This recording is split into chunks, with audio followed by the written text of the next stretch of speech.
Udah rame belum? Udah, Kelupaan.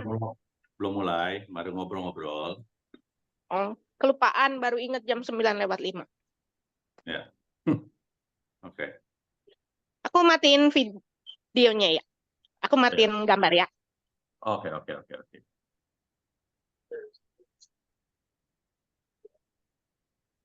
Iya, tadi ada yang nanya apa kalau kita makan yang manis itu gula gitu. Tuh, jadi apa simpang siuran lah. Apakah selalu yang manis itu gula dan apakah gula itu manis? Terus kalau sampai manis apakah berbahaya dengan gula kita gitu? Oh, deteksi gitu. Itu ya nanti boleh ditanya. Terus eh, kata orang kalau makan buah itu gulanya lebih bagus dibandingkan apa ya makan nasi gitu ya. Ya kayak gitu itu ya nanti mungkin kita bahas kalau masih nggak jelas juga nanti di akhir eh, penjelasan saya boleh ditanyakan lagi gitu. Nah, kira-kira orangnya udah lumayan, yang telat ya sudahlah. Oke, kayaknya saya mau mulai aja.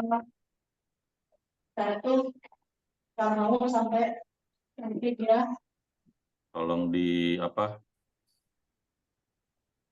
mute.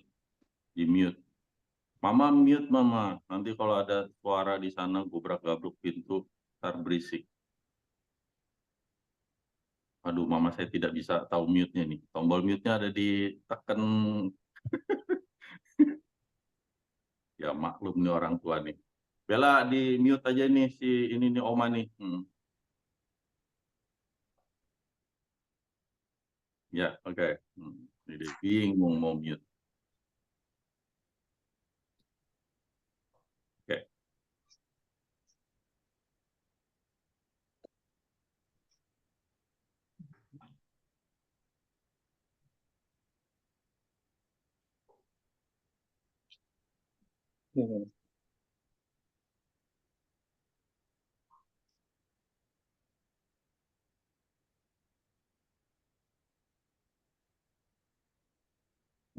Oke, selamat pagi semuanya yang sudah bergabung. Terima kasih sudah join. Semoga share pengetahuan pagi ini boleh berguna buat kita semua dan kita boleh hidup lebih sehat dan tahu bagaimana bisa hidup lebih sehat. Kalau sampai penjelasan saya sampai akhir ini masih belum jelas, nanti bisa ditanyakan di kemudian setelah sesi pembahasan ini. Mungkin nggak seperti sebelumnya mungkin saya cuma ngomong 10-15 menit karena bahannya ringan, yang bahan ini mungkin cukup agak sedikit lebih panjang sedikit karena banyak orang yang mengalami penyakit seperti ini. Ya, nah, manis itu gula. Tadi sebelumnya juga memang sudah ditanyakan. Memang kalau kita yang manis-manis itu seberapa bahayanya sih gitu kan? Apakah itu yang jadi bikin gula darah kita naik? Apakah yang nggak manis itu jadi aman, tidak menaikkan gula darah kita? Oke. Sebelum menjawab pertanyaan itu, ya pertanyaan itu bagus karena memang itu yang topik kita hari ini. Pertama itu adalah kita harus mengenal apa itu karbohidrat, ya. Karbohidrat ini yang biasa kita makan sehari-hari. Orang di seluruh dunia makan karbohidrat. Tapi kalau orang bule mungkin makannya kentang, kalau orang Asia Timur makannya mie, kalau orang Indonesia makannya nasi. Pokoknya kalau belum ketemu nasi, belum kenyang rasanya, kan gitu ya.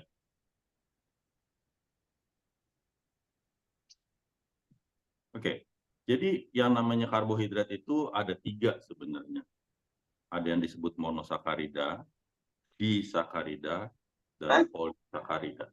Ya, itu 3 jenis karbohidrat.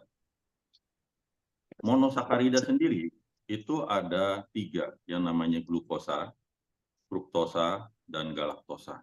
Ini sebenarnya ada banyak yang lainnya. Jadi misalnya eh, ribosa, dextrosa, ya segala macam itu juga sebenarnya yang namanya osa-osa di belakang ini menunjukkan bahwa dia adalah gula. Ya. Yang namanya gula itu yang ada osa di belakang ini, ada osa juga di belakang ini juga gula. Jadi dalam bahasa Indonesia yang namanya gula itu tidak terdefinisi dengan detail. Nih, jadi kalau pakai nama Latin ini jelas. Kalau bahasa Inggris juga sama, sugar gitu. Ini semua sugar gitu ya. Jadi ada yang osa-osanya. Nah, bedanya adalah kalau ini monosakarida itu adalah sebuah molekul daripada gula. Jadi kalau di sakarida ini molekulnya ada 2 gitu ya. Karbohidrat. Apa artinya karbo? Karbo itu dalam bahasa Latinnya itu namanya C. Pelajaran kimia sedikit, mohon maaf, karbon. Ya. Dari karbon, hidrat itu dari kata air, ya basah dia. Basah, kalau kita semprot air hujan juga, air hujan kita basah, jadi dia ada karbon dan air. Di mana kita tahu kalau air itu adalah H2O. Jadi kalau kita punya karbohidrat ini, karbohidrat itu selalu jumlah karbon dan oksigennya itu sama. Jadi kalau karbonnya ada 6, oksigennya ada 6. Sedangkan hidrogennya itu karena berasal dari H2O, H itu selalu 2 kali lebih banyak dari O-nya. Jadi kalau O-nya ada 6, H-nya ada 12. Seperti itu. Nah, itu adalah yang kita tahu disebut monosakarida. Apakah glukosa ini? Yes. Glukosa itu C6H12O6. Fruktosa apaan? Sama C6H12O6 karena dia mono. Satu buah gula. Galaktosa juga yes, seperti itu. Ada gula yang jenis lain? Ada. Jadi ini yang kita biasa konsumsi adalah keluarga dari heksosa. Jadi hex itu bahasa Latin itu hex adalah angka 6. Jadi karbonnya 6. Ada juga yang karbonnya 5. Jadi kalau misalnya karbonnya 5, O-nya pasti ada 5 juga. Hidrogennya nanti ada 10 karena jumlah hidrogen selalu 2 kali lipat dari oksigen. Ini keluarga dari pentosa seperti ribosa gitu ya. Nah ini jadi kita punya gula juga sebenarnya karena belakangnya kata osa ya, tetapi ini kita jarang konsumsi dan tapi warnanya bisa dikonsumsi enggak? Ya bisa ya. Karena tubuh kita memiliki sistem pengolahannya. Sedangkan di sakarida ini apa? Di sakarida ini adalah eh, gabungan dari 2 buah monosakarida. Jadi ada mono digabung jadi di, ya, di itu artinya 2 buah monosakarida. Ngegabungnya jadi apa nanti namanya beda-beda gitu ya. Apakah cuma 3 ini? Ya ada banyak sih. Cuman biasanya yang kita konsumsi aja ya. Sukrosa, laktosa, maltosa. Sedangkan kalau polisakarida itu ini namanya poli, kalau dalam bahasa kimia itu sebenarnya polimer. Polimer itu dia rangkaiannya panjang. Ya. Jadi misalnya kayak ada glukosa di sini akan nyambung sama glukosa lagi di sini, akan nyambung lagi sama glukosa lagi. Panjang sekali, mungkin bisa ribuan, ratusan ribu molekul nyambung jadi satu. Ya. Itu polisakarida. Polisakarida yang biasa kita konsumsi adalah pati. Kalau dalam bahasa Inggrisnya biasa kita kenal namanya starch. Ya, starch itu bahasa Indonesia pati. Ada glikogen dan selulosa. Nanti kita bahas satu persatu ini apa maksudnya.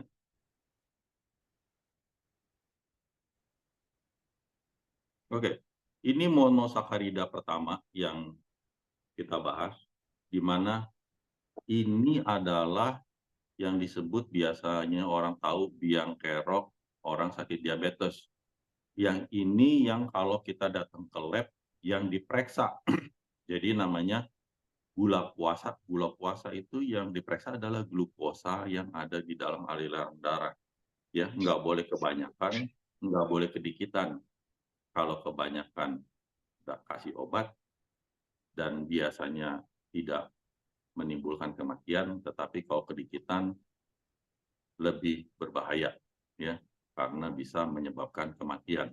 Jadi hiperglikemia tidak sehat, tetapi tidak menimbulkan kematian karena ada obatnya untuk menurunkan. Oke, monosakarida itu kalau kita mau konsumsi glukosa sebenarnya ini yang datang dari Detik Health. Ya, ini saya cuma comot dari Detik. Kalau semuanya bisa baca nih saya perbesar, dia bilang ada di beras merah, buah, biji, sayuran, gandum, nasi, pasta, roti. Ya, itu adalah yang saya ambil dari Detik. Nanti saya terangin kenapa dia nulis seperti ini. Ini jadi dibagi dua, yang atas ini adalah kalau glukosa datang dari sumber karbohidrat kompleks, yang di bawah katanya sumber karbohidrat sederhana. Ya. Sederhana itu nasi, pasta, roti, ya itu bedanya. Nah, untuk karbohidrat yang kita dengar namanya glukosa, ini juga dicomot. Ya, ini comot-comotan semua nih, ntar saya terangin tapi kenapa. Ini dari myfooddata.com. Ya, Anda juga bisa search segala macam juga mengenai hal ini di Google, dan Anda akan menemukan mungkin kadang urutannya bisa berbeda-beda sedikit. Ya, ini jus jus anggur, grape. Terus minuman manis, ya, yang ya macam-macam dan mereknya ya. Terus ada fast food, ada anggur, ada aprikot yang kering, ada madu, itu ada apple pie, sweet corn, pasta, sosnya pasta. Ini itu adalah katanya top 10 food with highest glucose. Ya, bukan kata saya, kata MyFoodData. Ya kadang-kadang beda website, kadang suka beda urutan. Oke, ada lagi yang namanya monosakarida yang disebut fruktosa. Sama tadi saya bilang C6H12O6. Ini juga monosakarida. Kalau dari Alo Dokter, ini buah yang tinggi kandungan fruktosanya adalah, ya fruktosa ini gula tetapi bukan gula yang diukur di laboratorium. Yang diukur di laboratorium yang tadi, yang sebelumnya, glukosa. Fruktosa ini ada di apel, anggur, semangka, ya itu seperti itu. Diapalin silakan, nggak mau diapalin nggak usah, nggak apa-apa, tinggal dibuka. Zaman sekarang banyak Google, zaman dulu nggak ada. Terus kalau kita bilang ada top 10 food highest in fructose, ini ada, ini kecil saya gedein dikit. Nah, ada fruit juice, sugary soft drink, banyak yang beririsan ya. Tadi kan sugary soft drink juga ada di glukosa, di sana ada di fruktosa juga. Ada buah kering, ada di buah-buahan, ada yogurt yang di ini, ada apple pie lagi, ya gitu. Ada sos, ada segala macamnya itu diambil juga. Saya cuma nyomot-nyomot doang ya. Silakan cari sendiri, ini dari MyFooddData juga ya. Saya ambilnya tuh. Oke. Ada berikutnya adalah galaktosa. Galaktosa ini juga sama, monosakarida C6H12O6 juga. Makanan yang mengandung galaktosa yang biasa kita kenal itu susu, yogurt, keju, mentega, kacang polong, yaitu galaktosa. Mungkin kita jarang dengar ini model gula yang disebut ini. Ya, cuman kalau orang yang belajar kimia ya tahulah. Salah satu teman saya jurusan kimia ada di sini nih. Tadi saya lihat masuk. Oke. Makanan yang mengandung galaktosa. Nah, kalau kita lihat ini agak sedikit berbeda. Ada, waduh nggak tahu deh tuh, ada yang bahasa susah-susah. Tetapi ada madu juga, ada galaktosa juga tuh ya. Ada low fat mozzarella, ada alpukat ya. Alpukat juga ternyata ada galaktosanya. Oke, berikutnya adalah disakarida. Disakarida yang pertama adalah sukrosa, di mana sukrosa itu terbentuk dari fruktosa sama glukosa.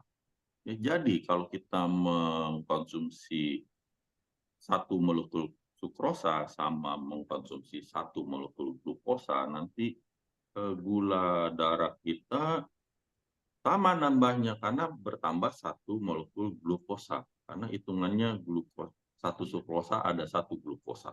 Ya.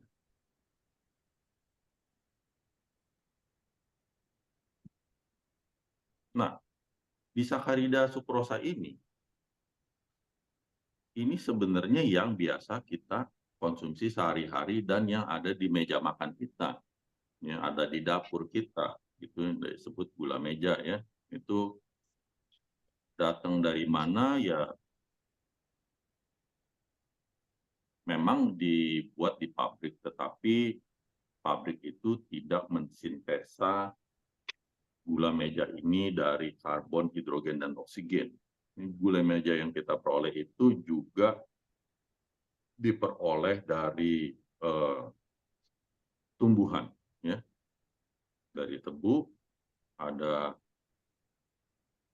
kita masukin pabrik, terus diolah, terjadi pemurnian, jadilah gula meja dan kita bisa konsumsi dengan mudah.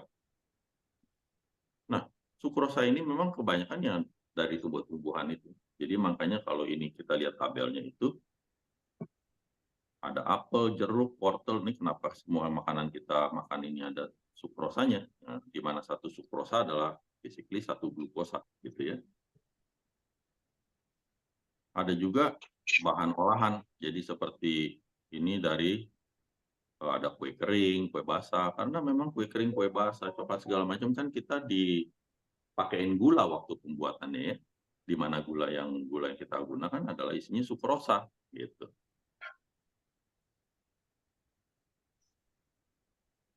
Ini juga diambil lagi dari website yang sama. Ya, kira-kira seperti ini. Makanya kalau kita lihat bahwa ini tadi udah disebut tinggi fruktosa, jadi kalau di sini jadi masuk lagi karena memang sukrosa itu isinya fruktosa dan glukosa gitu ya. Jadi makanya banyak yang beririsan makanannya. Karena sebenarnya jadi waktu kita mengkonsumsi makanan seperti yang ada disebut di sini, dibilang ada coklat misalnya contohnya ya. Kalau di coklat dibilang banyak gulanya, itu sebenarnya kita tuh nggak diisi sama glukosa sebenarnya. Gula itu isinya yang kita konsumsi sehari-hari adalah fruktosa dan glukosa. Ada dua yang kita konsumsi karena memang untuk mendapatkan glukosa saja itu sangat jarang dan sulit ditemui di alam. Ya. Jadi kita hanya menggunakan alam untuk kita konsumsi.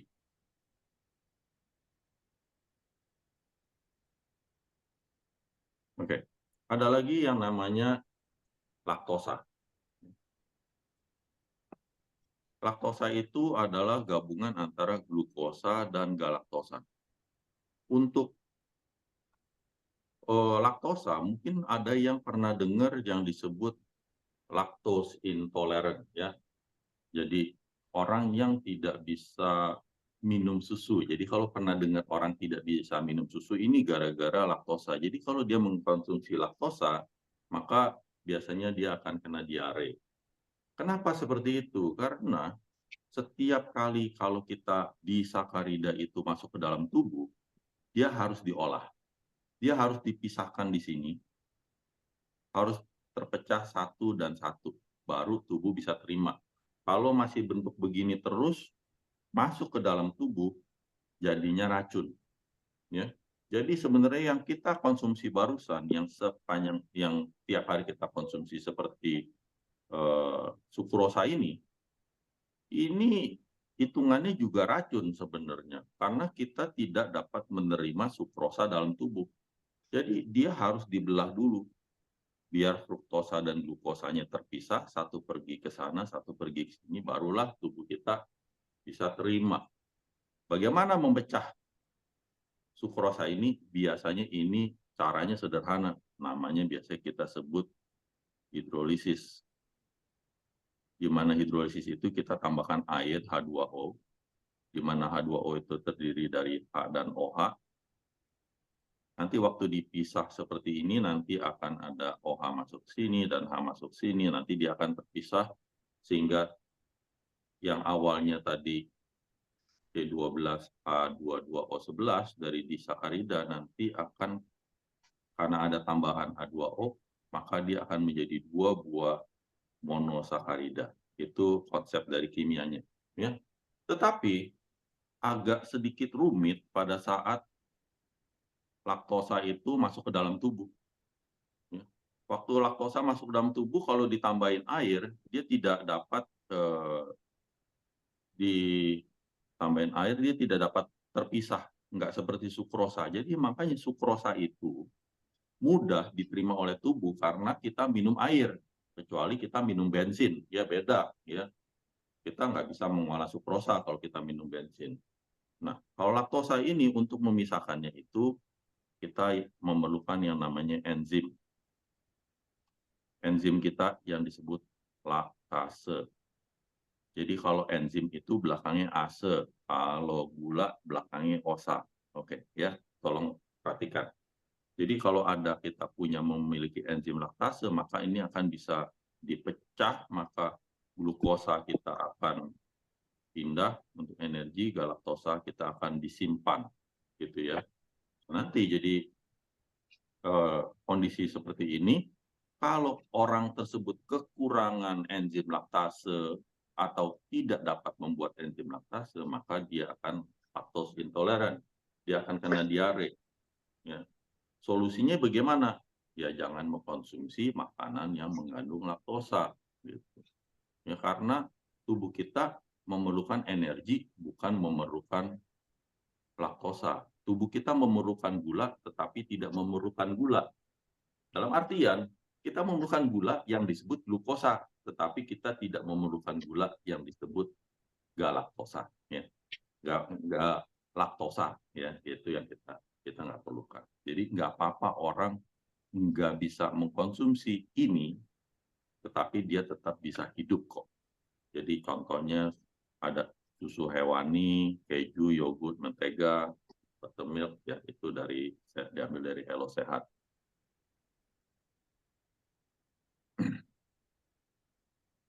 Ini top 10 food highest in lactose, ya. Ada susu, ice cream, bla bla bla bla, ada milk chocolate, ya, dan segala macam. Nanti saya bisa share PDF ini ke grup nanti ya. Oke, berikutnya adalah maltosa. Maltosa ini datang dari 2 molekul glukosa. Jadi kalau kita konsumsi 1 molekul maltosa, kita dapat 2 glukosanya, jadi double.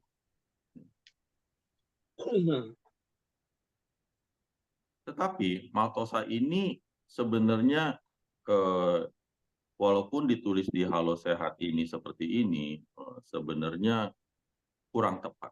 Ya. Jadi maltosa ini sebenarnya kita tidak dapat peroleh dari makanan. Makanan yang kita makan itu roti. Roti itu sebenarnya dia karbohidrat kompleks. Ya. Dia adanya pati sebenarnya. Dia sebenarnya pati, di mana pati ini kalau kita masukin ke mulut, terus kita emut-emut, jadi kena enzim, kena air liur kita, nanti dia bisa berubah jadi maltosa. Ya. Nah, beberapa maltosa nanti sebagian masuk ke dalam perut kita, nanti diolah lagi berikutnya. Nah, jadi kalau sampai udah jadi maltosa, kira-kira yang seperti tadi pertanyaan di awal oleh Ko Hadi, nanyanya soal manis. Ini sebenarnya roti waktu kita emut-emut itu dia berubah jadi maltosa, terus dia artinya sebenarnya adalah gula. Dan gulanya itu adalah gula glukosa, di mana glukosa itu adalah yang membuat kita tes gula darahnya tinggi kalau di lab, gitu kan. Nah, apakah manis, gitu ya? Manis mana si roti kita emut-emut sama emut-emut permen, gitu kan? Ya. Nah, ternyata roti itu tidak semanis permen. Jadi yang manis itu bukanlah glukosa. Jadi glukosa itu tidak begitu manis. Ya.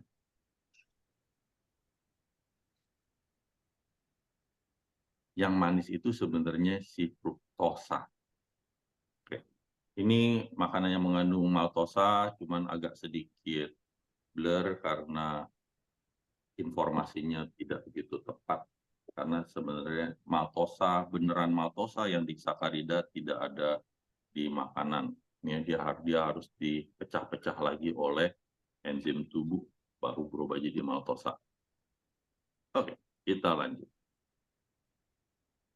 Ini adalah pati amilum ya, di mana dia terdiri dari amilosa, gula, ya kan, dan amilopektin, gitu ya.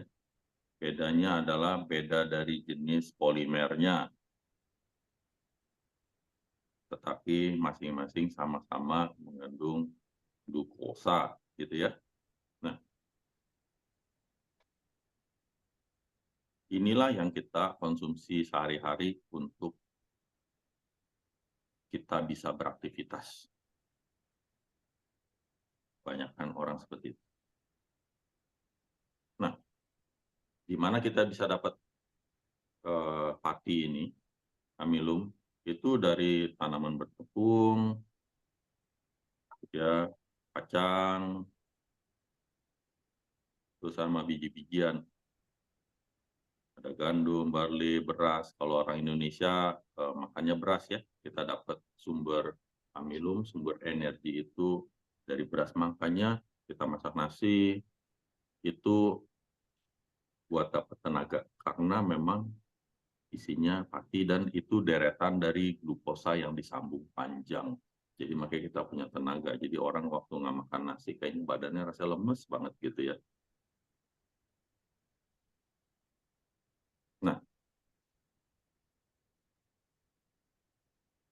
ini yang makanan mengandung pati. Nah, ini lebih beneran nih karena memang yang kita konsumsi itu pati ya, bukan amilum.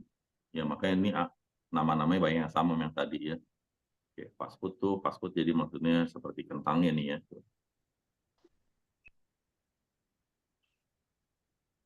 Ada roti segala macam ya itu semua yang mengandung amilum dan kita perlu itu sebagai energi.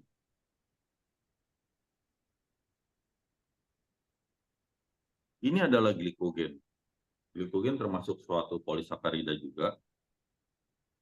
Dia tuh ikatannya di alfa 14 untuk rangkaian polimernya. Ini bukanlah makanan yang kita konsumsi. Ya. Glikogen itu sebenarnya bukan makanan, tetapi kita makan sesuatu dan biasanya kalau kita makan sesuatu itu dia akan menjadi glikogen. Ya. Jadi kalau ditulis di sini, oh, kok kenapa ada fruit juga? Ya nggak tahu deh, ini sudah nutrition. Jadi sebenarnya bukan begitu proses tubuh manusia dan apa yang ada di makanan kita. Jadi makanya suka ada simpang siur dalam pengetahuan orang mengenai gula ini. Jadi di buah-buahan tidak ada glikogen jawabannya. Tetapi waktu kita makan buah, nanti waktu masuk ke tubuh kita dia berubahnya jadi glikogen, ya. Glikogen itu adalah cadangan energi buat tubuh kita kalau sampai kita kehabisan gula di dalam tubuh, di dalam aliran darah kita. Biar kita nggak pingsan, nanti glikogennya berubah jadi glukosa lagi. Ya ini deretannya, ya ini saya cuma nyomot. Tetapi bukan begitu sebenarnya. Oke, ada lagi yang namanya selulosa. Ya. Selulosa ini bedanya adalah yang tadi alfa 14, ini adalah beta 14 ikatannya, di mana untuk memecahkan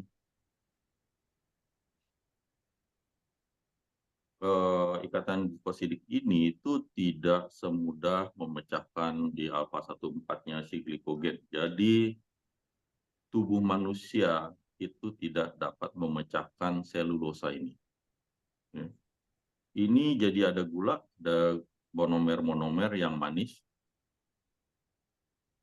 ada glukosa, ada fruktosanya juga. Ini tulisannya adalah sumber dari si selulosa. Kebanyakan adalah di tumbuh-tumbuhan, ya. Kita akan peroleh selulosa. Tetapi sebenarnya waktu kita sebenarnya mengkonsumsi selulosa ini, selulosa itu gula juga karena dia osa. Tubuh manusia tidak dapat merasakan manis sedikit pun. Karena untuk memecah rangkaian tersebut, manusia tidak memiliki enzimnya. Sedangkan kalau hewan yang herbivora, mereka punya enzim. Jadi makanya kalau misalnya jerapah itu mau dikasih makan pisang, kalau dibuka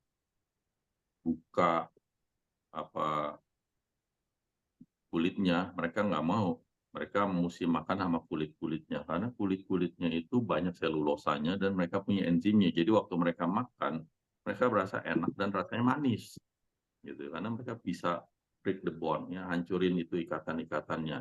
Ya, kalau kita makan pisang, makanin kulitnya, aduh, bingung, ya rasanya kayak gimana tuh. Ya, tolong bisa dibedakan karena manusia itu bukan herbivora, jadi kita tidak dapat memecahkan selulosa ini. Jadi kalau kita berharap mengkonsumsi selulosa agar kita dapat tenaga, jawabannya salah. Ya, kita nggak bakal dapat tenaga dari selulosa. Nanti kita akan dapat tenaganya itu dari hal lain. Selulosa ini ntar ujungnya kalau di tubuh manusia, karena tidak dapat diolah, dia akan keluar lagi. Jadi orang biasa sebut, oh, buat bersihin usus begitu. Ini karbohidrat sehari-hari yang kita biasa makan nih, ada roti, ada jagung, ada nasi, ya. Nah, ini kalori-kalorinya semua ada tabelnya. Untuk ubi jalar segini, ya. Untuk sagu, nah ini semua kita bisa cari. Sebenarnya apa yang bisa kita lihat dari makanan yang kita konsumsi, apakah dia berbahaya atau enggak buat penderita diabetes terutama, ya. Kalau yang nggak ada diabetes nggak usah pusing, makan aja, ya. Paling kalau kebanyakan makan jadi gendut, gitu kan, bukan jadi diabetes. Ya. Nah, ini ada yang disebut indeks glikemik. Indeks glikemik itu adalah suatu ukuran di mana kalau suatu makanan kita konsumsi itu akan meningkatkan gula darah kita sampai sedemikian tinggi atau sedemikian rendah. Jadi kalau indeks glikemiknya itu tinggi, maka gula darah kita akan cepat naik. Kalau dia rendah, nggak gitu naik lah, atau mungkin segitu-segitu aja.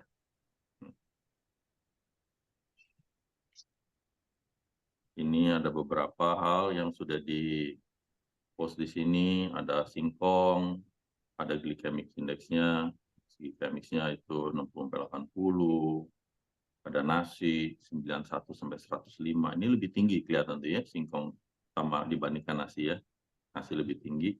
Makanya kata orang kalau makan nasi bisa meningkatin gula darah, ya jawabannya benar karena dia indeks glikemiknya memang lebih tinggi walaupun sama-sama karbohidrat.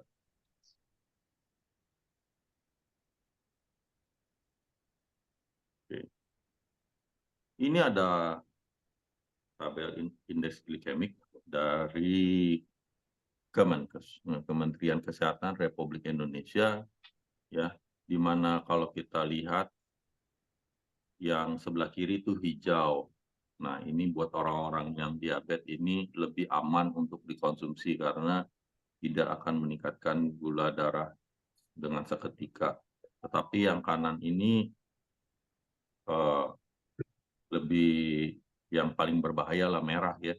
Kalau yang ini sedang gitu.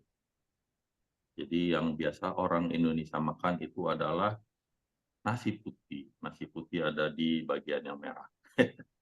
Ya. Ternyata tapi yang paling tinggi adalah buah kurma.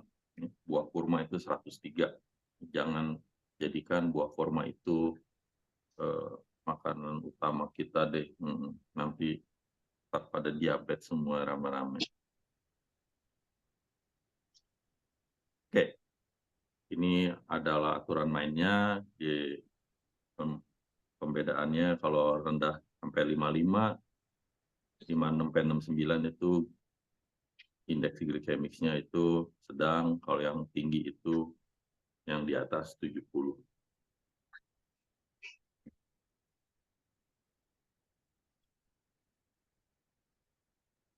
Glukosa itu adalah glikemik indeksnya itu 100, udah mentok ya. Kalau fructose itu 25, lebih rendah, jauh, dan aman, iya kan? Fruktosa.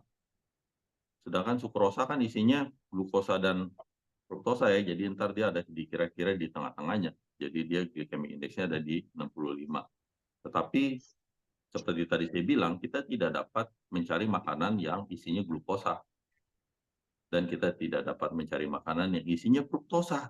Jadi gula yang ada beredar di kita sekarang itu namanya sukrosa. Jadi kita kebanyakan konsumsinya dengan glycemic index 65 ya. Itu sekedar pengetahuan.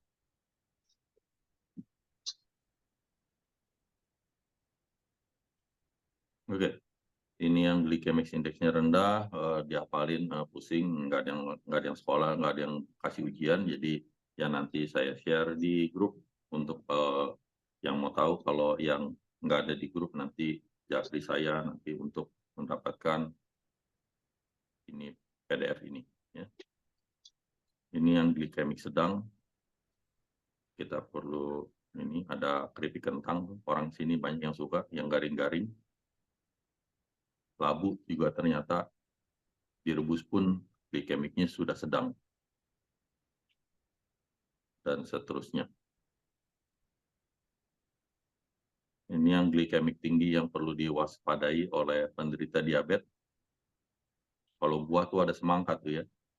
Jadi jangan berarti kita makan buah itu aman. Jadi tidak semua buah itu sebegitu amannya. Jadi kalau sampai glikemiknya tinggi itu sangat berbahaya, bisa meningkatkan gula darah dalam seketika. Ya. Jadi ada beras, bubur beras, ada nasi, ada jagung, dan seterusnya. Oke, lanjut.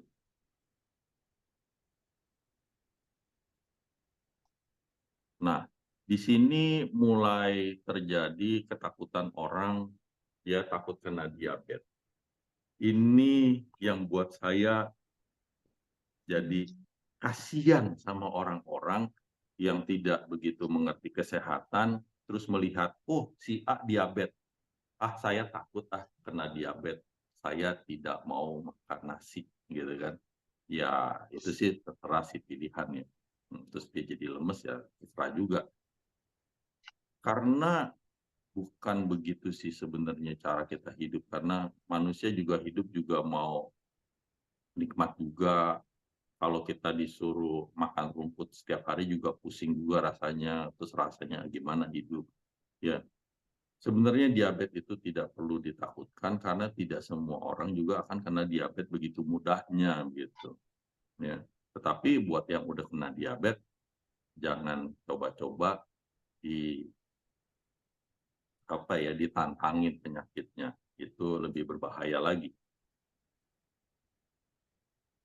Kita harus tahu, ada diabetes itu ada dua. Ada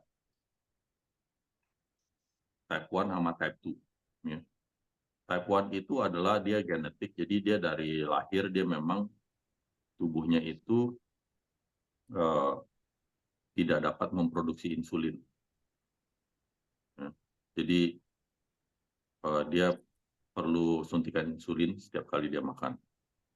Sedangkan kalau type 2 itu biasanya disebabkan oleh gaya hidup dan berjalan seiringnya waktu, walaupun ada sebab lainnya juga. Nah, ada orang yang berpikir, orang yang tidak mengerti ya, kalau sampai ada yang type 1 di sini atau ada saudaranya kena type 1, terus nganjurin kayak gini nih. Oh diabetes ya anaknya ya, oh masih umur 10 tahun kok udah diabetes ya, oh ya. Artinya kebanyakan makan nasi tuh, waduh. Jangan digituin orang ya, mungkin dia type 1. Type 1 itu emang udah bawaan dari lahir. Jadi tolong jangan memberikan advice, oh jangan makan nasi, nggak boleh. Bedanya adalah kalau type 1 itu tubuhnya perlu energi. Semua orang perlu energi, semua orang perlu glukosa untuk dia bisa hidup, untuk dia bisa berbicara, bisa berjalan, bergerak, berpikir, itu semua perlu glukosa. Nih, kalau sampai nggak ada asupan glukosa, orangnya mati. Sedangkan orang yang kena type 1 itu dia harus hidup, artinya dia harus mendapatkan glukosa. Glukosa tidak dapat dicerna oleh tubuh. Mohon maaf, glukosa tidak dapat dicerna oleh tubuhnya karena eh, ya tidak dapat dicerna oleh tubuhnya karena tidak ada insulin. Jadi dia memerlukan insulin dari luar untuk disuntikan ke tubuhnya agar glukosa dapat dicerna oleh tubuhnya karena biar tubuhnya dapat energi. Berbeda dengan yang type 2. Ya. Type 2 itu adalah orang yang bukan nggak punya insulin. Ya. Dia pertama mungkin karena sudah tua sekali, sehingga insulinnya sedikit produksinya.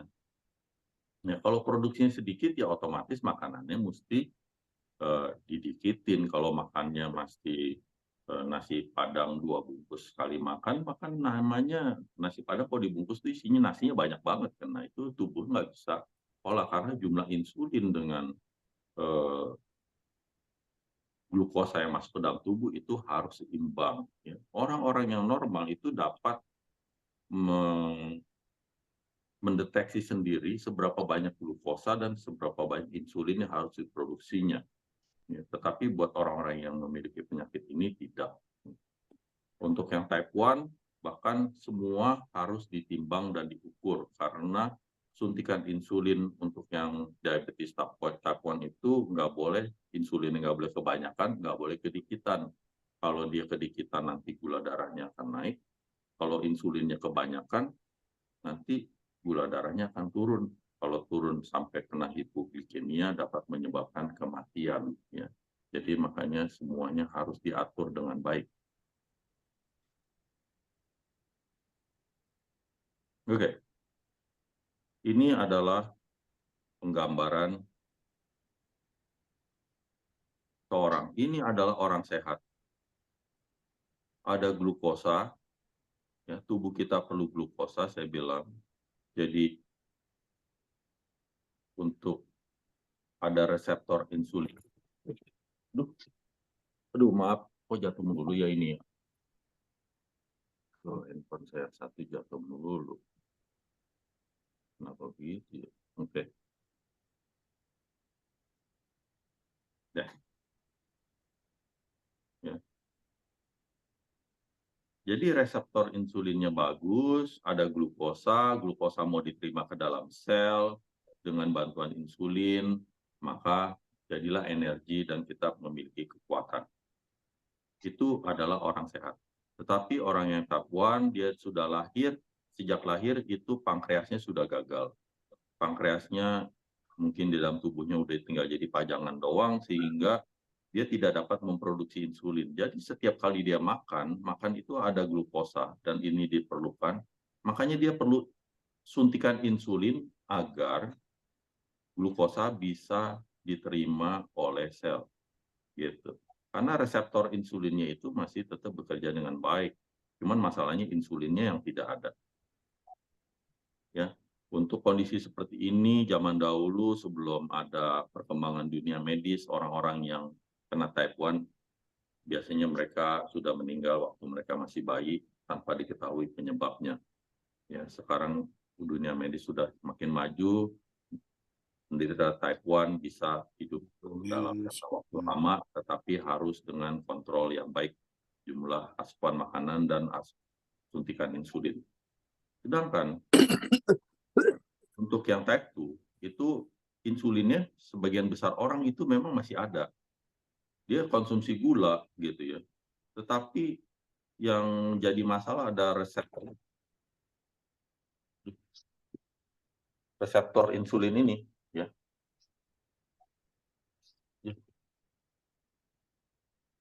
Ya, reseptor insulin ini yang sudah hitungannya rada-rada bodoh ya. Reseptor insulin itu bodoh sehingga tubuh tidak dapat mengolah glukosa itu untuk dibakar untuk menjadi sumber bahan bakar sehingga untuk menghasilkan energi buat tubuh kita. Ya, itu yang jadi masalah buat penderita diabetes type 2 ya. Ada juga yang insulinnya juga kedikitan karena faktor penuaan biasanya udah terjadi pada orang yang lanjut usia. Tapi kalau dia baru kena diabetesnya di umur 40-an, biasanya terjadi ini, yang reseptor insulinnya yang terjadi pembodohan sendiri dan ya sehingga dia tidak dapat mengolah glukosa jadi energi. Ya. Diabetes type 2 adalah penyakit yang membuat kadar gula meningkat. Ini adalah kelainan pada kemampuan tubuh untuk menggunakan hormon insulinnya. Kalau dari Halo Dokter sih nulisnya ada 1 dari 11 orang dewasa kena diabetes. Tapi ini semua bergantung dari ras juga dan lokasi dan turunan atau segala macam faktor makanan juga itu mempengaruhi. Di berita di CNN, Gen Z curhat teman-temannya kena diabetes di usia muda. Ada yang kena diabetes di umur 24-27, ya itu kenapa seperti itu, dan padahal biasanya orang udah mulai periksa kesehatan itu biasanya kalau udah mulai 40-an ke atas atau 50-an ke atas, mereka baru mulai aware tentang kesehatan untuk menjaga dirinya lebih baik lagi gitu. Cuman sekarang mungkin dengan gaya hidup yang luar biasa, kemudahan hidup, kenyamanan hidup, membuat penyakit diabetes ini jadi cepat sekali untuk menyerang anak-anak yang lebih muda. Ya.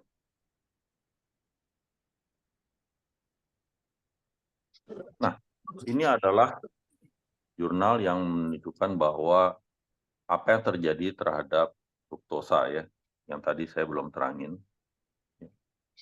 Fruktosa itu datang dari sukrosa yang kita konsumsi. Ya.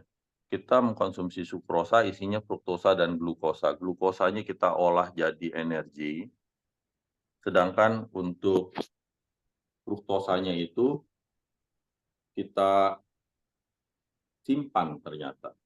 Karena fruktosa itu tidak bisa diolah secara langsung oleh tubuh. Sehingga fruktosa itu ada disimpan di liver banyak atau di usus. Atau di otot. Ya, jadi kalau orang yang mengkonsumsi fruktosa ya itu kita biasa mengkonsumsi fruktosa tentunya. Jadi kalau kita tidak menggunakan otot kita dengan baik, itu fruktosa nyampainya bukan di otot. Padahal kalau di otot kan jadi bagus ya. Kalau nggak di otot nanti dia masuk ke liver, nanti ntar orangnya jadi kena fatty liver. Itu yang perlu kita ketahui mengenai fruktosa.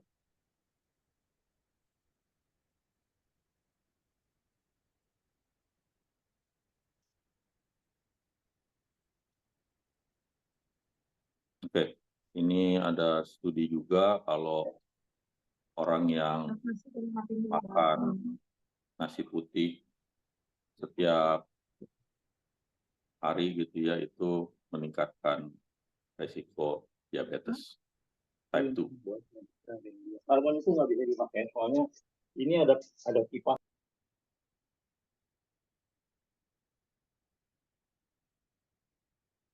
Oke.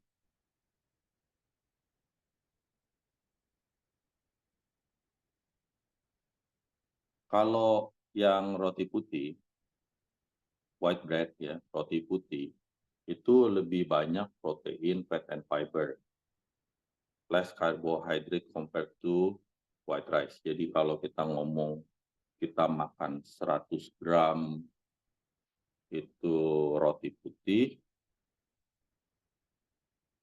itu kita karbohidratnya itu lebih dikit dibandingkan kalau kita 100 gram nasi putih. Ya.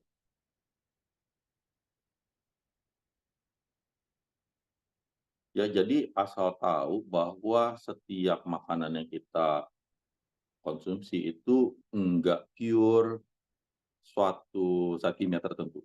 Jadi kayak misalnya kita bilang makan nasi, itu enggak 100% isinya pati dan isinya glukosa semua, enggak. Itu tetap ada yang namanya lemaknya, ada fatnya juga sebenarnya di nasi kita, ada protein juga di nasi kita. Makanya ada yang waktu berapa minggu lalu saya cerita, ponakan saya itu ada yang alergi sama nasi putih. Kenapa? Apakah gulanya yang bikin alergi? Enggak, jawabannya protein. Jadi ada protein tertentu di dalam nasi yang bisa membuat seseorang alergi. Gitu ya. Jadi makanan kita tuh enggak selalu pure satu zat kimia tertentu.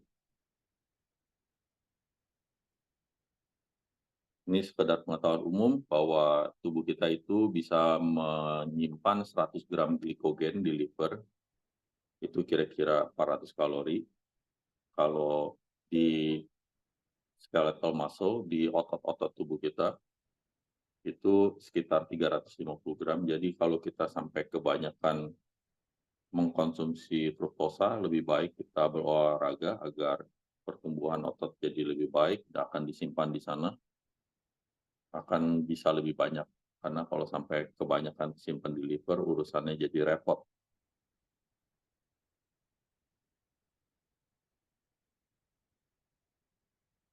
Oke. Nah, orang yang tidak mengerti, dia pikir maltosa, isodextrin, galaktosa, silosa ini suka dipikir adalah glukosa. Nah, itu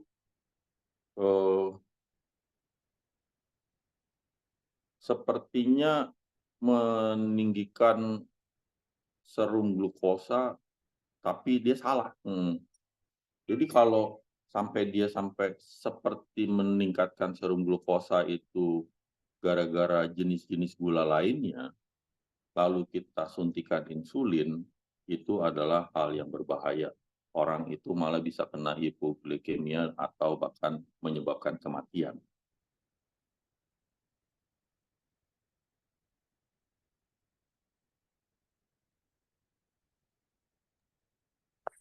Ya, maltosa dalam kurang sedikit oke, nggak ada sama sekali ya. Tadi saya bilang juga nih ada kadang suka website juga bingung ya. Ini juga website apa dicari sama anak saya, bantuin segala macam bikin PPT ini. Ya, ini kira-kira isi sama. Kita lanjut. Ada yang pernah nanya di grup ya, kalau gula stevia seperti apa?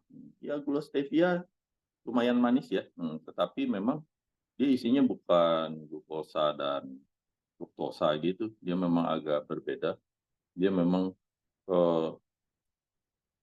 glycemic index-nya rendah, jadi dia tidak akan meningkatkan kadar gula dalam tubuh. Tapi baik lagi, tubuh manusia itu selalu memiliki suatu sistem yang luar biasa. Bahkan kalau kita makan protein aja, protein saja sehingga kita kekurangan karbohidrat, kita bisa mengolah protein itu menjadi gula, menjadi glukosa. Karena tetap glukosa dalam darah kita itu harus stabil. Itu tubuh kita memang luar biasa buatnya. Jadi walaupun kita mau makan apa kayak asal zat kimia itu berupa makanan, bukan baygon gitu kan. Kalau minum baygon dijamin nggak bakalan hidup panjang. Jadi tetap bisa diolah oleh tubuh untuk menjadi sumber energi. Karena konsepnya semua yang kita makan kebanyakan itu adalah carbon base ya, semuanya berdasarkan rantai karbon, di mana rantai karbon itu bisa dipecah menjadi glukosa oleh tubuh. Nah, ada sebenarnya faktor juga yang banyak orang tidak tahu untuk diabetes type 2. Ya, ini penuaan ini kira-kira 10 tahun yang lalu ya, kira-kira waktu manusia sudah dapat memetakan DNA dengan baik. Jadi ternyata memang diabetes type 2 adalah salah satu penyebabnya adalah faktor genetik. Ya memang ada faktor penuaan juga, tetapi kalau faktor genetik itu dia membuat reseptor insulinnya itu menjadi bodoh. Nah, itu biasanya adalah faktor genetik. Kalau faktor penuaan biasanya insulinnya memang jadi sedikit karena dia memang udah tua. Jadi orang udah mulai tua kan biasanya hormon-hormon kan jadi sedikit yang keluar ya, sekresi hormonal. Tetapi kalau dia memang reseptor insulinnya itu bodoh, yang biasa disebut insulin resistant, itu adalah faktor genetik. Dan orang tahu bahwa ketemuan bahwa gen ini berasal dari manusia Neanderthal. Ya.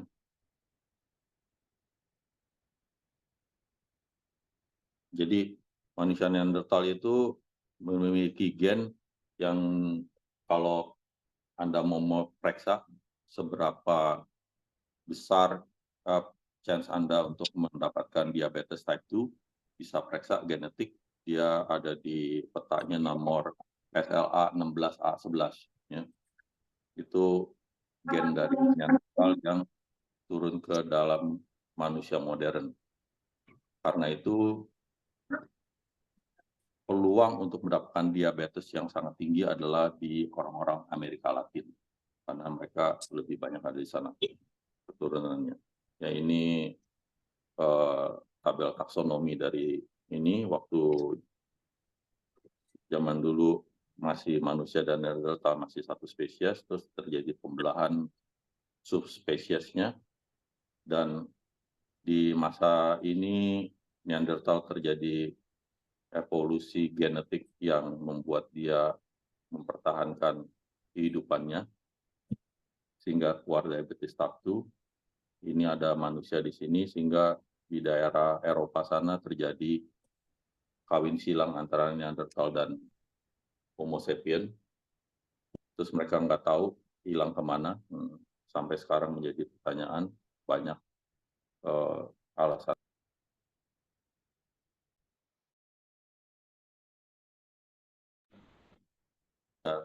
Tidak ada yang tahu dengan pasti ininya, alasannya. Lalu timbullah manusia-manusia Homo sapien sekarang yang mendapatkan konsep dari diabetes type 2. Kenapa mereka membuat gen itu? Karena manusia Neanderthal itu hidupnya berat dan mereka adalah keluarga pemburu dan mereka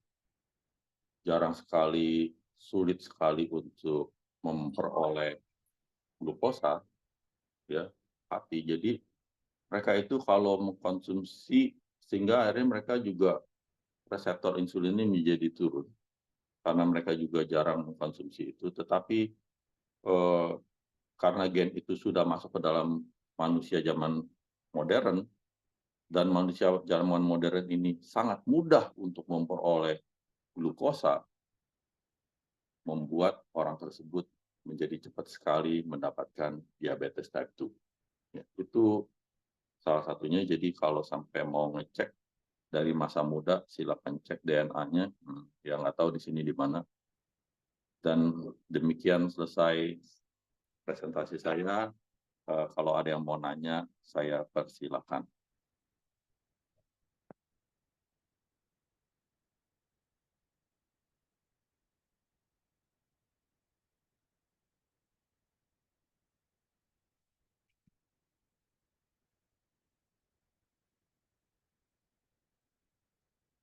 Oke, ada yang mau nanya-nanya mengenai topik yang barusan dibawakan atau mau nanya tentang hal yang lain juga boleh, silakan.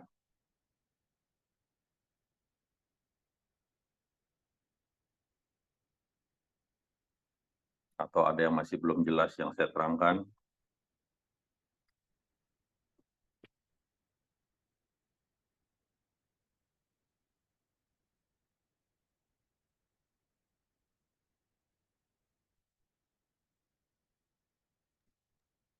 Oke. Oh, kalau Selamat. Oh, silakan. silakan. Siapa nih? Silakan. Boleh saya nanya, Pak Daniel? Boleh, silakan.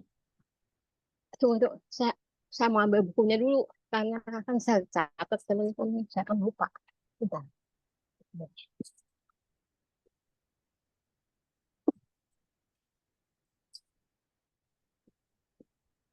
Apa kabar, Pak Daniel? Baik. Tadi saya ada Zoom. Itu Ah, agama Namyoho Renge Kyo. Pernah dengar nggak, Pak? Yang apa? orang sembahyang Namyoho Renge Kyo. Gitu. Nggak tahu. Jadi saya telat deh. Ya. Oke, pertanyaannya. Sorry. Ke mobil dulu.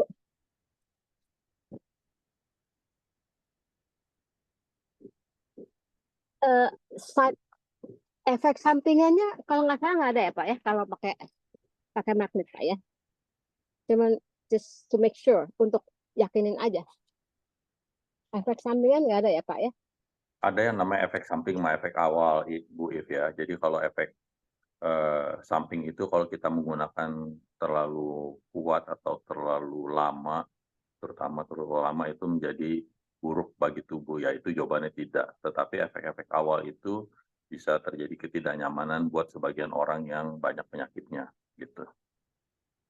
Bisa ada. Sorry. Nggak gitu ngerti, sorry Pak. Kenapa? Efek awal Efek artinya awal, apa?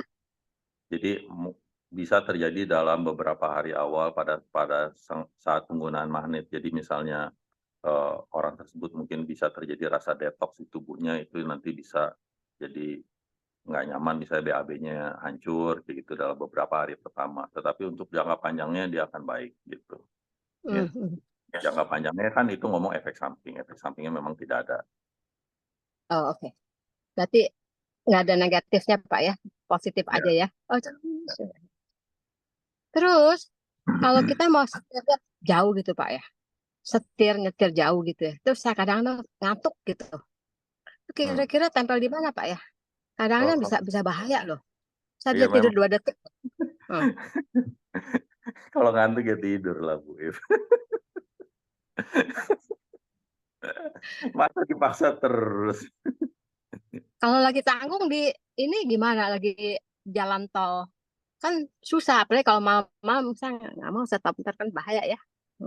Emang nggak ada rest area apa? Sampai ngantuk, sampai memang nyetir sampai berapa jam kan gitu kan, mestinya ada rest area kalau kita ngomong berapa jam. Kalau saya nyetir ke Surabaya 12 jam pasti saya berhenti lah, 2-3 jam pasti berhenti. Sebenarnya Kalau sih nggak aja 45 menit gitu. Saya udah ngantuk, mungkin karena itu sih ya, banyak kerjanya tuh stres. Udah gitu tidurnya kurang dikit gitu. Jadi kayaknya tuh kayak ngantuk gitu. Kayak tadi nih ngantuk ini. Jadi tempel di mana Pak nggak kira-kira? bisa, Bu If. Pakai magnet malah Hmm. tambah ngantuk, iya. Karena magnet itu bukan jadiin manusia super, tetapi menjadiin manusia normal. Ya, jadi kalau dia memang tubuhnya perlu istirahat, pakai magnet malah ya tambah disuruh istirahat, malah sampai ngantuk. Iya, bukan Hmm. jadi seger. Kalau mau saya seger ya minum kopi lah jawabannya. Paksa Hmm. tubuhnya. Jadi bikin tubuh normal gitu Pak ya, Iya. bukannya jadi abnormal. Sorry. Oke. Terus anak saya itu eksima Pak. Jadi kayak eksim tuh kayak gatal-gatal ya. Ya, Dia umur 25.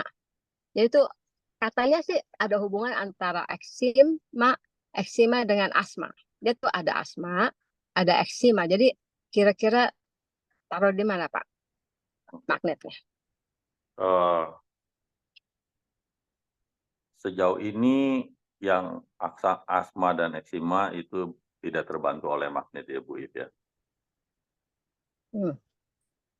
Ya.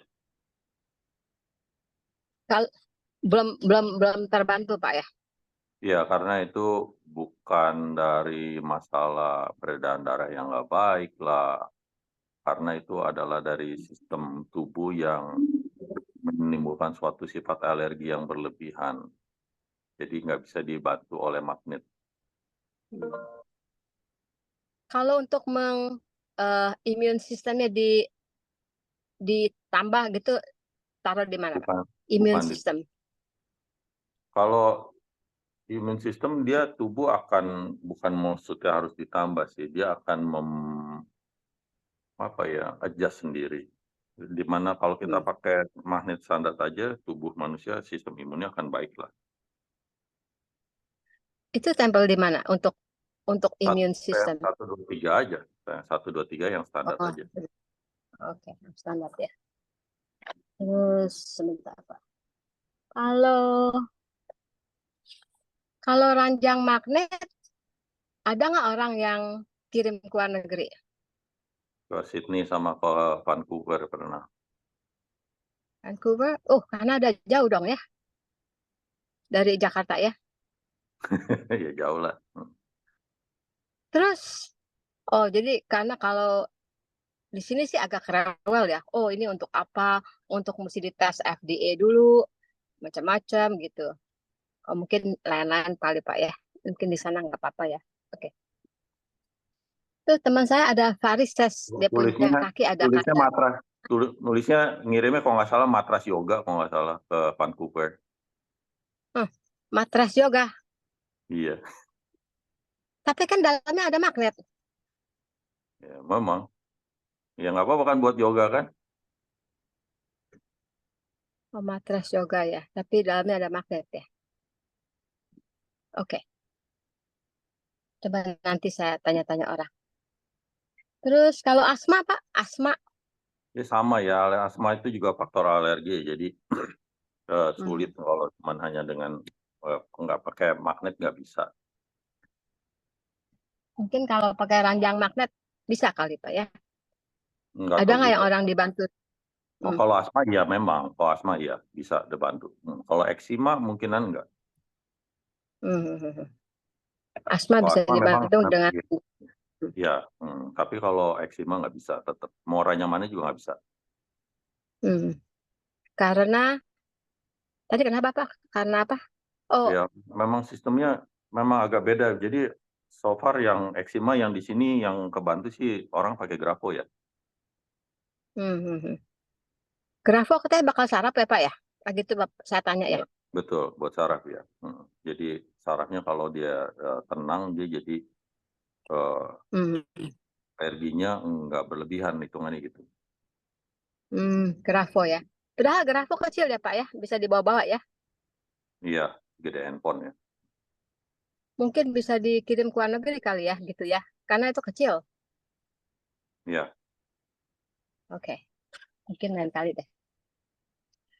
Terus kan lagi tuh saya pernah nanya ada 3 tempat yang nggak boleh, yaitu jantung, satu apa tuh kecil otak kecil, atau lagi lambung.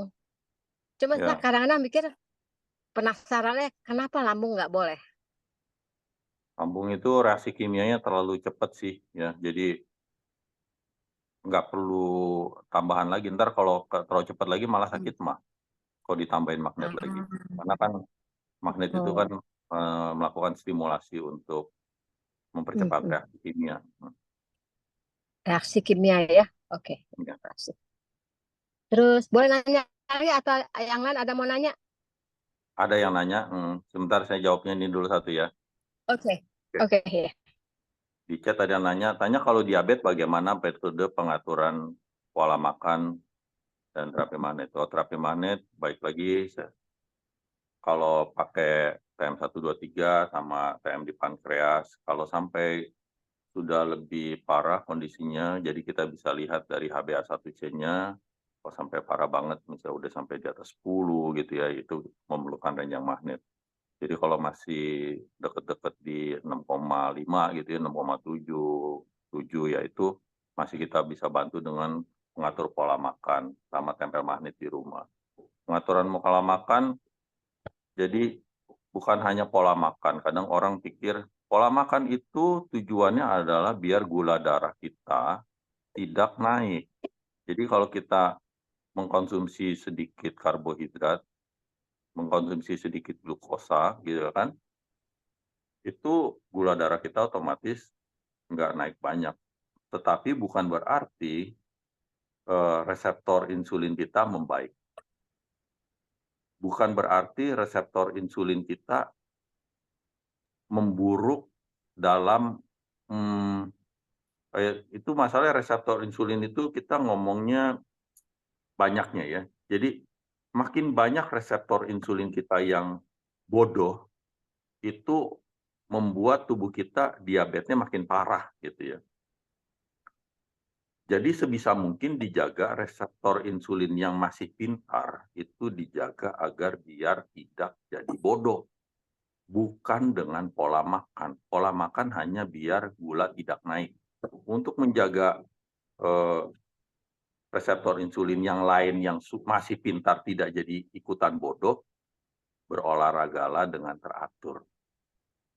Jagalah berat badan biar tidak terlalu gemuk. Itu adalah caranya. Ya, oke. Jadi tolong bisa dibedakan yang mana buat apa gitu. Oke. Itu jawaban saya untuk pertanyaan ini. Oke. Ada lagi yang mau nanya, Bu If masih mau lanjut? Nggak ada yang belum nanya lagi, belum ada yang mau nanya. Oke. Terus kalau sakit demensia taruh di mana, Pak?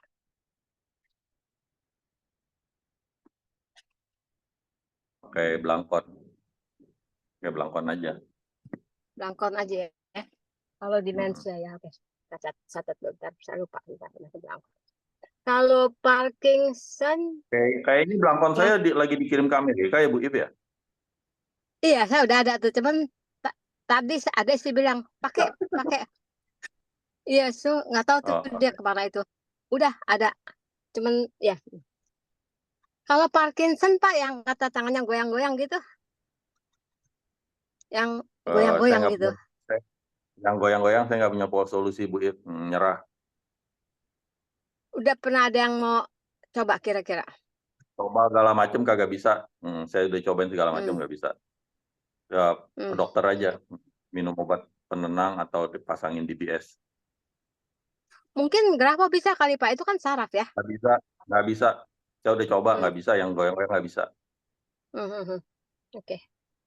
Terus kalau tanaman, kan saya dengar tanaman itu pohon-pohon katanya bisa ditaruhin magnet. Taruhnya sebelah mana tuh Pak? Di daunnya apa di potnya? Kayaknya ada yang naruh di potnya, ada yang naruh di batangnya. Tetapi saya sendiri bukan pecinta tanaman, jadi saya nggak pernah taruh magnet di tanaman saya. Di grup memang pada suka naruhin magnet di tanaman. Bisa di daunnya, bisa di batangnya, bisa di itunya ya, di apa tuh, di potnya. Oke. Waktu 3 hari yang lalu, saya punya hamster tuh ya, nggak ada suara, nggak ada main. Udah gitu, dia kan suka main tuh kalau malam-malam. Saya pikir, untung saya ingat saya pakai magnet. Itu kayak satu sini gitu di kandangnya. 4 jam udah keluar tuh mulainya. Karena udah 2 hari mulai lagi tuh, udah mulai makat gitu ya. Hebat juga Pak ya magnet ya.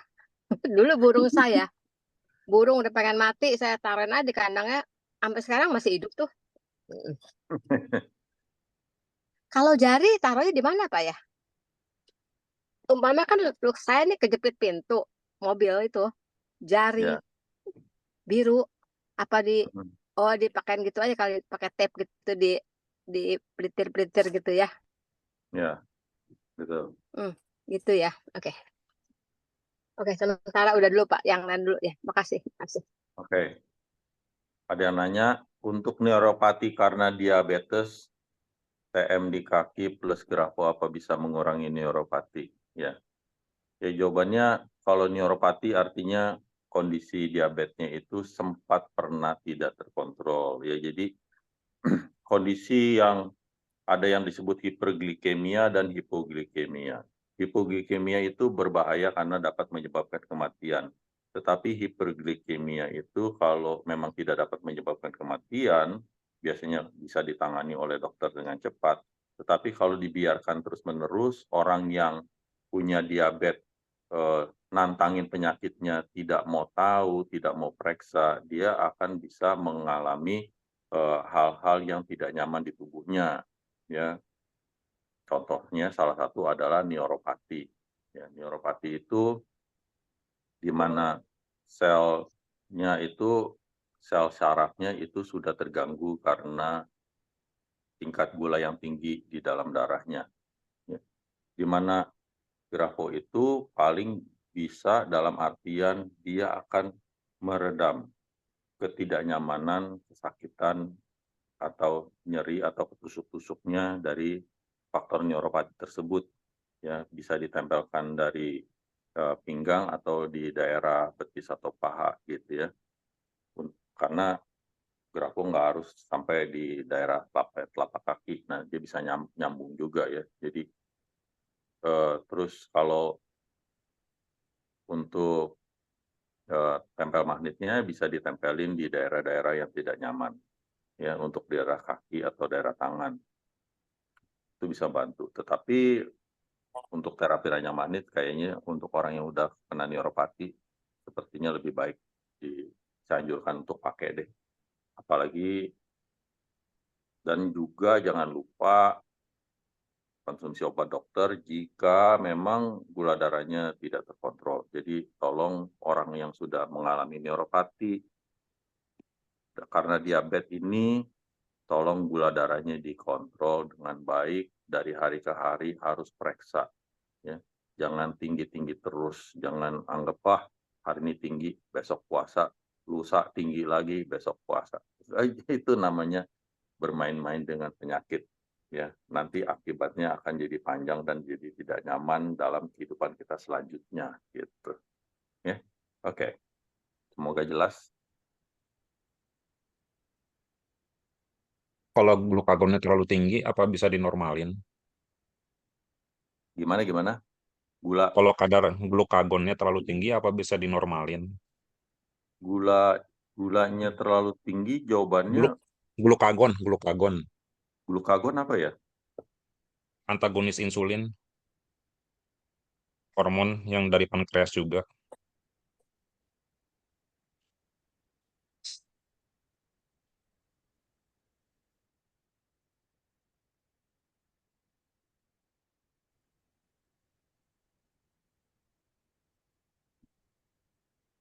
Terus maksudnya glukagonnya kenapa? Terlalu rendah. Terlalu tinggi kok. Mana bangkalnya? Karena dia nggak makan gula gitu. Jadi ada satu orang yang nggak suka makan gula, dia menghindari gula. Jadi glukagonnya tuh terlalu tinggi. Oh gitu. Bisa dinormalin nggak? Apa harus makan Loh, gula gitu? bukan gitu. Kan konsepnya tubuh itu selalu punya sistem untuk stabilisasi. Jadi yang seperti tadi saya bilang bahwa walaupun dia tidak makan gula, tubuh akan mencari gula dari sumber yang lain, yang mana akan jadi lebih sulit untuk tubuh memproses menjadikannya gula. Jadi kalau dia memang beraktivitas banyak, sedangkan konsumsi gulanya itu terlalu rendah, akan jadi masalah buat tubuhnya, sehingga dia akan membuat hormonal lainnya itu untuk tinggi untuk mengolah bisa protein ataupun lemak untuk dijadikan glukosa dalam darah begitu. Karena darah kita yang instan untuk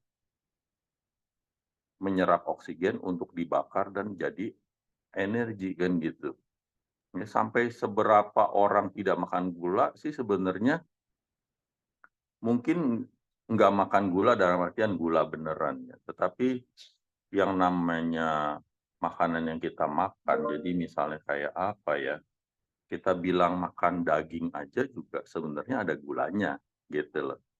Ada yang namanya glukosanya. Jadi nanti dia akan apa mendapatkan juga glukosa dari makanan yang dia makan gitu.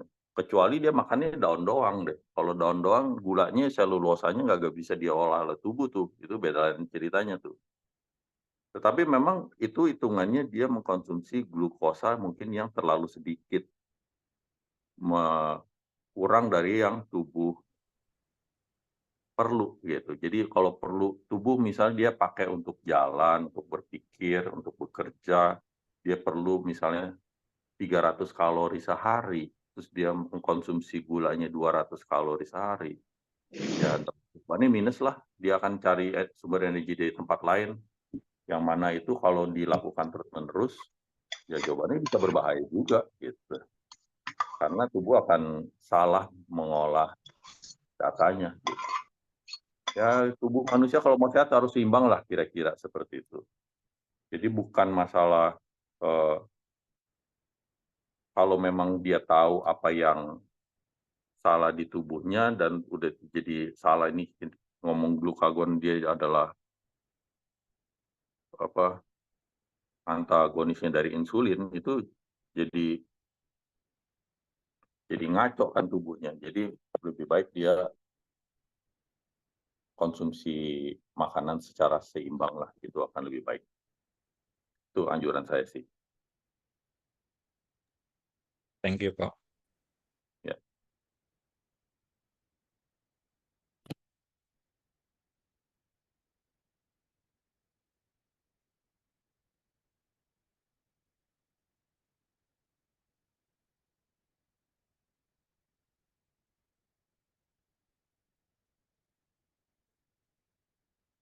Oke.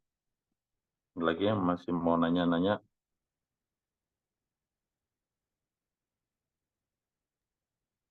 Sorry Pak.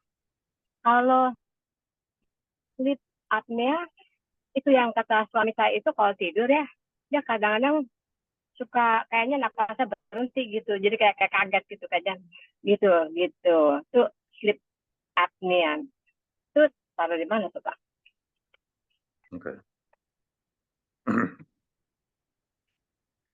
Jadi kalau sleep apnea itu kan ketidakteraturan dalam dia bernafas dan kemungkinan dia ada yang namanya lupa nafas ya dalam saat dia tidur ya. Jadi pertama magnet itu bukan segalanya ya. Jadi tidak bisa semua konsep kesalahan dari tubuh itu bisa diselesaikan dengan magnet gitu ya. Tapi magnet bisa membantu dalam banyak hal.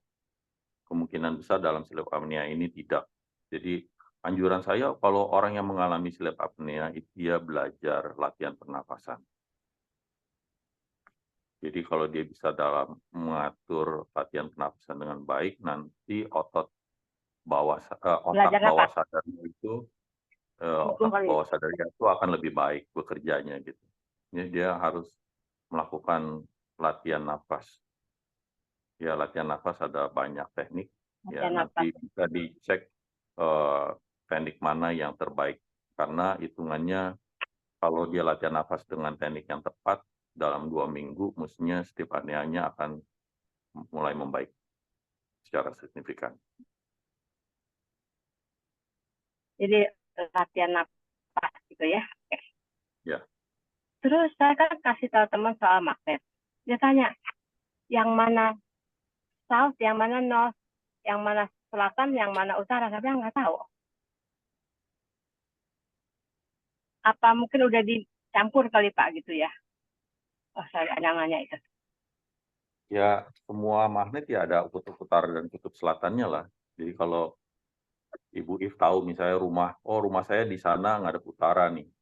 Terus kita taruh magnet di meja gitu ya, terus ternyata magnet ini seperti ini. Oh dia gini, dia nggak mungkin begini, dia nggak mungkin begini, dia pasti begini.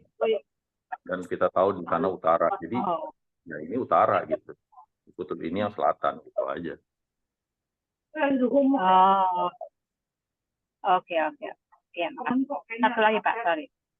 Itu teman saya ada varises di kaki, ada apa?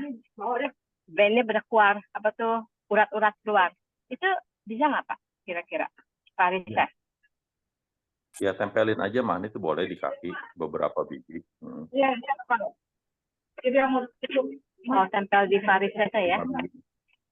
Bukan di varisesnya. Kalau nempel magnet itu selalu di bagian sisi luar dari anggota gerak. Jadi kalau tangan jangan yang sisi dalam sini, tapi sisi luar sini. Kalau kaki ya gitu sama di sisi luarnya, bukan sisi dalam. Ya, makasih Pak sementara. Makasih, sorry. Ini kalau di mana banyak orang sini. Sorry. Untuk kesemutan di tangan di kaki, bisakah dengan magnet? Oke. Magnet tertempel di mana? Ini kenapa kesemutannya di tangan dan di kaki ya? Ini orang artinya biasanya kalau orang saraf kejepit itu biasanya itu di kaki atau di tangan. Ini kesemutan. Ini mungkin ada diabetes kah? Kalau diabetes ya ditangani diabetesnya dulu lah. Karena kalau diabetesnya nggak ditanganin, mau pakai magnet bagaimanapun juga nggak akan beres juga gitu. Ya, ini karena kalau kesemutannya tangan dan kaki semuanya nih, kemungkinan ada penyakit tertentu ini yang mestinya diperiksakan dulu ya. Saya maaf nggak bisa jawab dengan lengkap. Saya tidak tahu kondisi sepenuhnya seperti apa.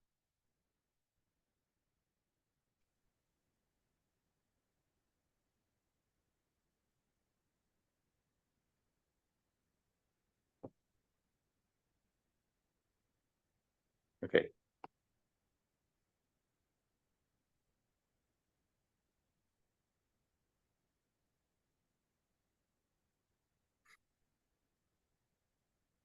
Ada lagi?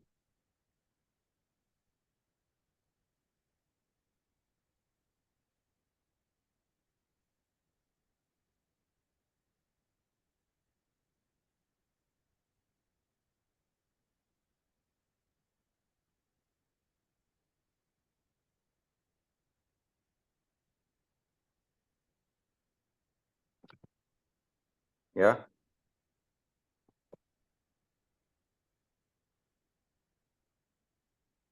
ya silakan.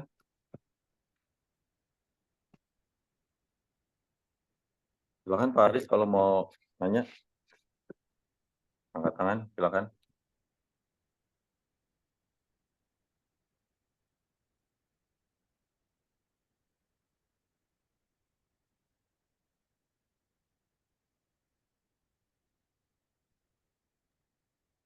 Mungkin host tolong bantu unmute.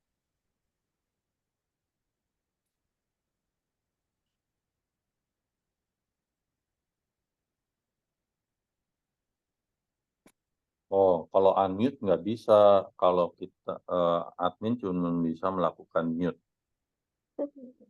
Kalau unmute harus dilakukan oleh orangnya sendiri dari device-nya. Oke.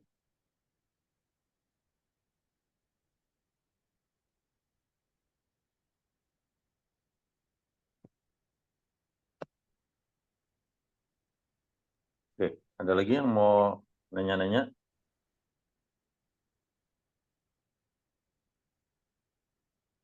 Oke, chat ya. Sebelumnya ada kesemutan di tangan, tapi tidak ada diabetes. Terus jatuh kena tulang belakang. Wah, Ini masalah tulang ya.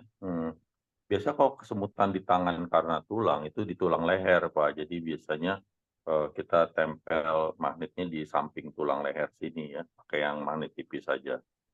Ya, kalau jatuh itu juga masalah tulang, silakan tempel juga di samping tulang belakang. Biasanya kalau itu dari tulang belakang tuh. Cuman kita nempelnya kalau di tulang belakang nggak pas di tulangnya gitu ya, ditempelnya di sebelahnya gitu, di sebelah kiri atau sebelah kanannya, 2 senti lah.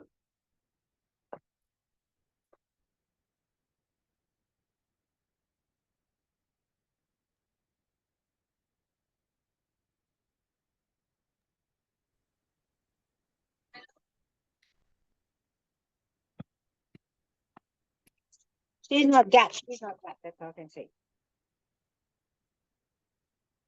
Ah, Vincent already go again as if they already inside.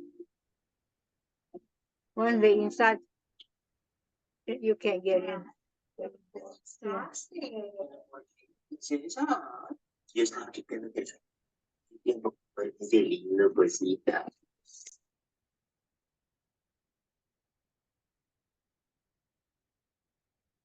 Oke, mungkin ada sedikit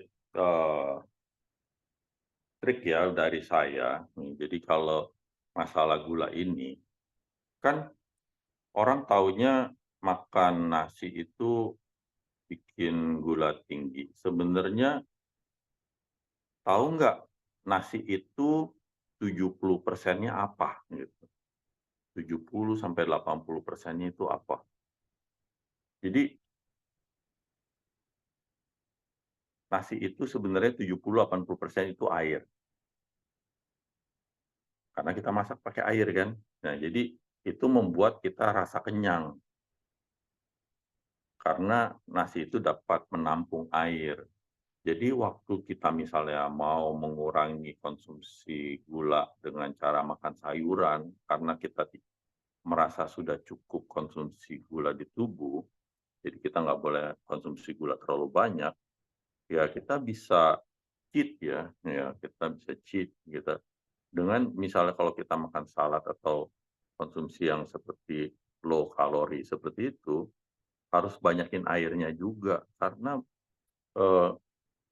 kelemahan kita makan sayur itu waktu kita masak pakai air, airnya itu tidak masuk ke dalam makanan kita, nggak kayak nasi, dia bisa ditampung.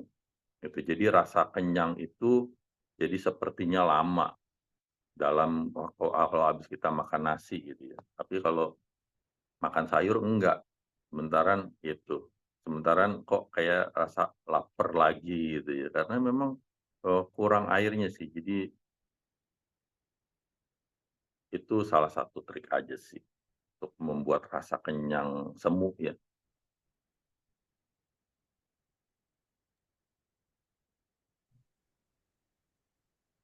Yang di leher tempel di mana? Leher itu tempelnya nih kalau tulang belakang di sini tulang leher tempelnya dia di 1-2 senti sebelahnya aja dipakai magnet tipis ya Pak ya untuk di tulang leher. Itu sebenarnya ada di YouTube saya sih, kalau buka-buka YouTube saya ntar kelihatan sih yang ada bagian leher tempel di mana ada jelas.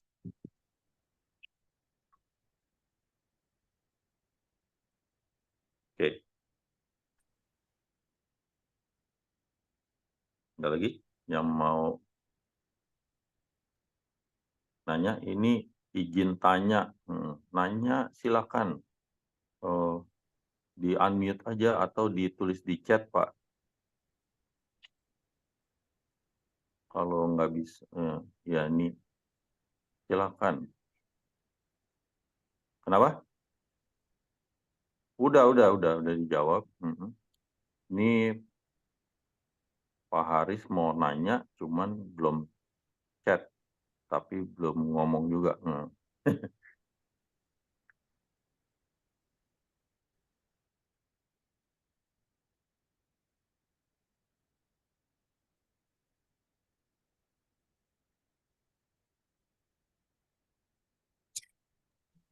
YouTube saya namanya Daniel the Magnesian. Tolong diketik.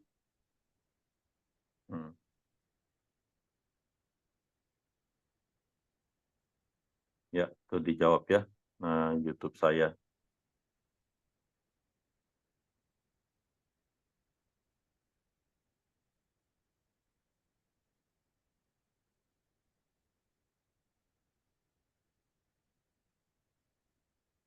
Oke.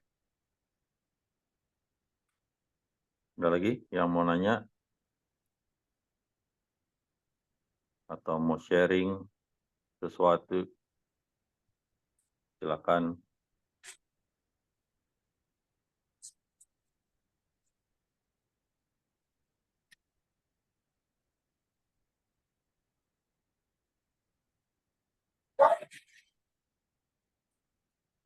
Ini ada yang tanya, kadang saya dengar detak jantung di telinga saya agak cepat ritmenya. Kalau ini jawabannya pakai grafo aja.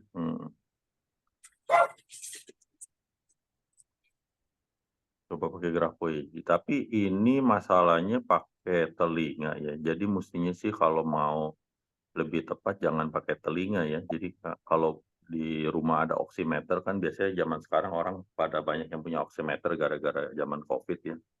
Jadi kita lihat dari oximeter aja dulu berapa ritme jantung kita. Jadi lebih jelas. Jadi lebih tahu apa yang harus kita lakukan gitu. Jadi seberapa tinggi atau seberapa rendah. Itu yang kita harus tahu sih. Jangan pakai telinga dengerin detak jantung ya. Pakai yang lebih akurat dikit. Oximeter. Nanti laporin lagi. Hasilnya berapa tuh detak jantungnya.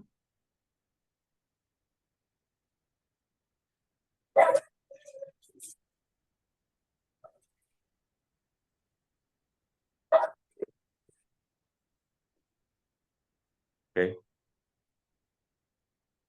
Masih ada lagi yang mau bertanya?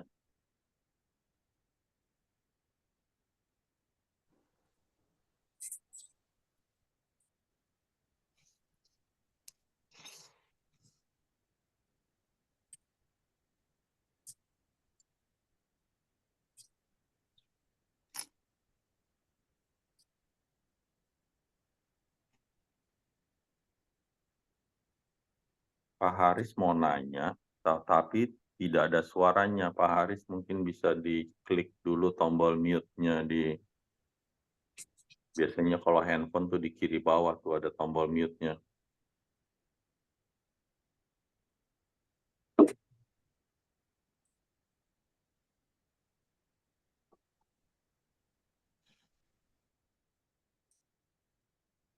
Oke.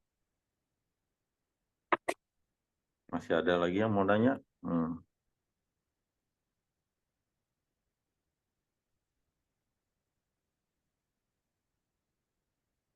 Kalau tidak, kita sudahi nih. Kalau nggak ada yang lagi mau nanya-nanya, share-share sesuatu, kita sudahi.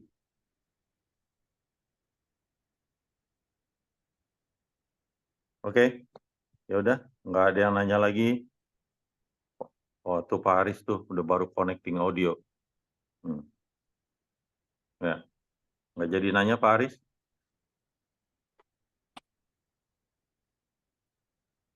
Oke. Ya sudah. Ada yang nulis di chat baru join sudah selesai ya kan tadi udah dari jam 9 Bu. Oke.